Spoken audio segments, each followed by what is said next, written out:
কাৰণ বা উৎপল ডক্টৰ হিমন্ত বিশ্ব শৰ্মা নেতৃত্বাধীন অসম চৰকাৰে এটা অতি স্পৰ্শকাতৰ সিদ্ধান্ত লৈছে বুধবাৰে অনুষ্ঠিত কেবিনেট বৈঠকত তেওঁ ঘোষণা কৰিছে যে ৰাজ্যৰ ভালনাৰেবল এণ্ড ৰিমোট অঞ্চলসমূহত খিলঞ্জীয়া জনতাক প্ৰদান কৰা হ'ব অস্ত্ৰৰ অনুজ্ঞাপত্ৰ কোন অঞ্চলক স্পৰ্শকাতৰ বুলি কোৱা হ'ব সেই সিদ্ধান্ত ল'ব ৰাজ্য চৰকাৰে ইয়াৰ যুক্তি হিচাপে মুখ্যমন্ত্ৰী ডক্টৰ হিমন্ত বিশ্ব শৰ্মাই কৈছে যে বাংলাদেশৰ শেহতীয়া পৰিস্থিতিৰ বাবে মানকাছৰ ধুবুৰী নগাঁও মৰিগাঁও বৰপেটা আদিৰ বহু স্পৰ্শকাতৰ অঞ্চলত খিলঞ্জীয়া জনতা বাহিৰৰ আৰু আভ্যন্তৰীণ শক্তিৰ পৰা ভাবুকিৰ সন্মুখীন হৈছে সেইবাবে তেনে অঞ্চলৰ খিলঞ্জীয়া জনতাক আত্মৰক্ষাৰ বাবে দিয়া হ'ব অস্ত্ৰৰ অনুজ্ঞাপত্ৰ কোন কোন অঞ্চলক স্পৰ্শকাতৰ বুলি কোৱা হ'ব সেই সিদ্ধান্ত ল'ব অসম চৰকাৰে প্ৰয়োজনত গুৱাহাটীৰ হাতীগাঁৱৰ দৰে অঞ্চলকো স্পৰ্শকাতৰ বুলি ঘোষণা কৰা হ'ব এতে অত্যন্ত গুৰুত্বপূৰ্ণ আৰু এটা সংবেদনশীল সিদ্ধান্ত লৈছে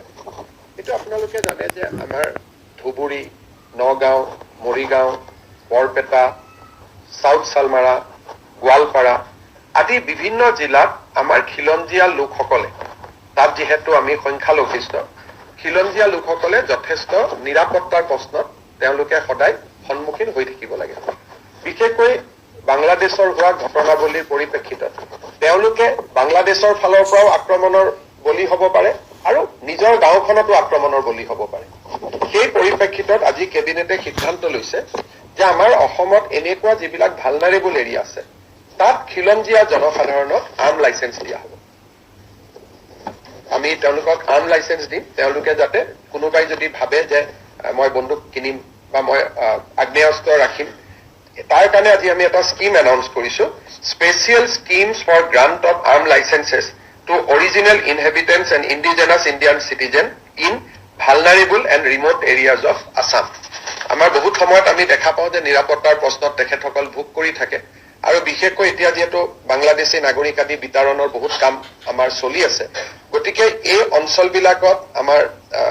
যিখিনি থলুৱা খিলঞ্জীয়া লোক আছে তেওঁলোক যথেষ্ট নিৰাপত্তাৰ এটা সংকট ভুগি থাকে আৰু কিছুমান গাঁৱত অকণমান তেওঁলোকৰ পপুলেশ্যন আছে ক'ৰবাত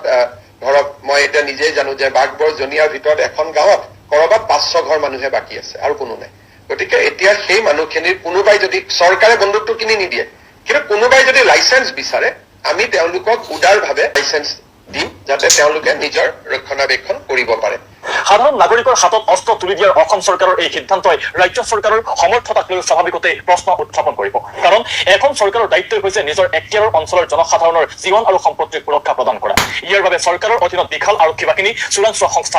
আছে নিৰাপত্তা বাহিনীও যদি কোনো অঞ্চলৰ লোকৰ জীৱনৰ নিৰাপত্তা বিঘ্নিত হোৱা বুলি চৰকাৰৰ ওচৰত খবৰ আছে অভিযোগ আপত্তি আছে চৰকাৰৰ প্ৰথম কৰণীয় হ'ব লাগিছিল এই অঞ্চলসমূহৰ নিৰাপত্তা ব্যৱস্থা সুদৃঢ় কৰা প্ৰয়োজনত নতুন থানা আৰক্ষী চকী স্থাপন কৰা স্পৰ্শকাতৰ অঞ্চলসমূহত নতুন বেটেলিয়ন স্থাপন কৰি সুৰক্ষাৰ ব্যৱস্থা কৰা এই প্ৰাথমিক দায়িত্ব পালনত কৰবাত ব্যৰ্থ হলেহে ব্যক্তিগতভাৱে অস্ত্ৰৰ অনুজ্ঞাপত্ৰ দিয়াৰ প্ৰয়োজন আহি পৰে কিন্তু অস্ত্ৰৰ অনুজ্ঞাপত্ৰ দিয়াৰ ক্ষেত্ৰত চৰকাৰ আৰু প্ৰশাসনে সদায় সাৱধানতা অৱলম্বন কৰি আহিছে কিয়নো অস্ত্ৰ সহজলভ্য হৈ উঠিব তেনে সম্ভাৱনাই মুখ্যমন্ত্ৰীৰ ঘোষণাৰ পৰা প্ৰকট হৈ পৰিছে অস্ত্ৰ যদি সহজলভ্য হৈ পৰে ৰাজ্যত কি এক ভয়ানক পৰিস্থিতিৰ সূচনা হ'ব পাৰে সেয়া সহজেই অনুমেয় ৰাজনৈতিক সিদ্ধান্ত আৰু বিচক্ষণতাৰে জাতি মাটি ভেটি ৰক্ষা কৰিব নোৱাৰি মুখ্যমন্ত্ৰী ডক্টৰ হিমন্ত বিশ্ব শৰ্মা নেতৃত্বাধীন চৰকাৰখনে জাতি মাটিৰ ৰক্ষাৰ নামত অস্ত্ৰৰ অনুজ্ঞাপত্ৰ প্ৰদানৰ যি সিদ্ধান্ত লৈছে তাৰ পৰা জাতি মাটিৰ ৰক্ষা হয়নে অসম অৰাজক হৈ পৰে তাৰ কোনো নিশ্চয়তা নোহোৱা হৈ পৰিছে কিন্তু এখন সভ্য সমাজত অস্ত্ৰ উভৈনদী কৰাৰ সিদ্ধান্তই যে অসমক এক অধিক জটিল পৰিস্থিতিৰ মাজলৈ ঠেলি দিব